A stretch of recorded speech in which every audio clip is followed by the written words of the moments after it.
સુરતની વાત કરીએ તો સુરત શહેરમાં નશાના કારોબાર સામે એસઓજીએ મોટી કાર્યવાહી હાથ ધરી છે। ઓડિશાથી ટ્રેન મારફતે ગાંજાનો જથ્થો સુરતમાં લાવવાના પ્રયાસમાં એક મહિલા સહિત 3 આરોપીઓને ઝડપી પાડવામાં આવ્યા છે। પોલીસ તપાસમાં સામે આવ્યું છે કે આરોપીઓ મુસાફરોને સ્વાંગ રચી ટ્રાવેલિંગ બેગમાં ગાંજો સંતાડીને ટ્રેન મારફતે સુરત પહોંચ્યા હતા। શહેરમાં જથ્થો પહોંચે તે પહેલા જ એસઓજીએ દરોડો પાડી ત્રણેયને ઝડપી લીધા હતા। પોલીસ આરોપીઓ પાસેથી અંદાજે ₹10 લાખથી વધુ કિંમતનો 21 કિલો 40 ગ્રામ ગાંજો કબજે કર્યો છે। ઝડપાયેલા આરોપીઓની ઓળખ નબદાન રામચંદ્ર પાહન સરસ્વતી ઉર્ફે સંધ્યા રંજન મુનિ અને સંજય પ્રહલાદ સાહુ તરીકે થઈ છે। ત્રણેય ઓડિશાના રહેવાસી હોવાનું સામે આવ્યું છે। હાલ પોલીસે એનડીપીએસ એક્ટ હેઠળ ગુનો નોંધી વધુ તપાસ હાથ ધરી છે।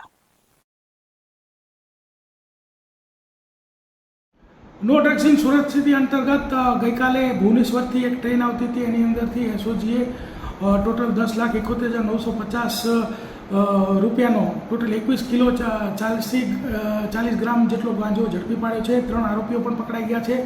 આ 3 આરોપીઓના નામ છે નબદન પાહન, સંજય સાહુ તેમજ એક મહિલા જેનું નામ છે સરસ્વતી ઉર્ફે સંધ્યા।